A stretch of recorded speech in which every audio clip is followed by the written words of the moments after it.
બિહાર રાજ્યસભા ચૂંટણીમાં એનડીએના તમામ 5 ઉમેદવારો જીત્યા. રાજ્યસભા ચૂંટણીમાં મહાગઠબંધનને હરાવ્યું. ભાવનગરના વેળાવદર ભાલ પોલીસ પર જીવલેણ હુમલો, જુગારીયાઓ બેફામ.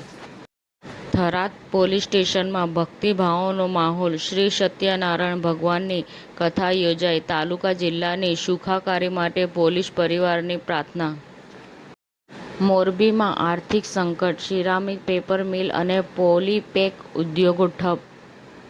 પોલીસ પ્રોટેક્શન રિન્યૂ કરાવવાના પોઝિટિવ અભિપ્રાય માટે 80,000ની લાંચ લેતા સ્ટેટ ઇન્ટેલિજન્સ બ્યુરોનો સિનિયર ઓફિસર ઝડપાયો. રાજકોટમાં ઇન્ડિયા ટી વોકેથોનને શાનદાર સફળતા મળી. સુહાપુરામાં સિદ્દીકી મસ્જિદમાં સફાઈ કર્મચારીઓ સાથે રમઝાનની સમજ અને ઇફ્તારનો કાર્યક્રમ યોજાયો. પેનિક બુકિંગથી વધ્યું દબાણ, થરાદમાં ગેસ સિલિન્ડર માટે કલાકો સુધી રાહ, અફવાઓએ ઊભી કરી ગેસ માટે ભીડ. થરાદમાં ગોડાઉન પર ગ્રાહકોની લાંબી કતારો.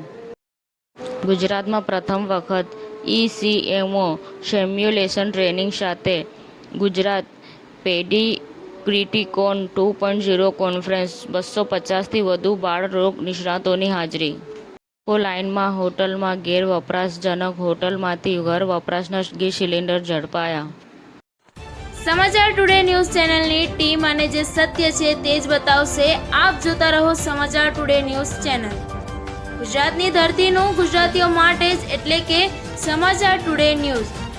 અમારી સમાચાર ટુડે ન્યૂઝ ચેનલને લાઇક કરો, શેર કરો અને સબસ્ક્રાઇબ કરો અને જોડાયા રહો સમાચાર ટુડે ન્યૂઝ ચેનલ સાથે.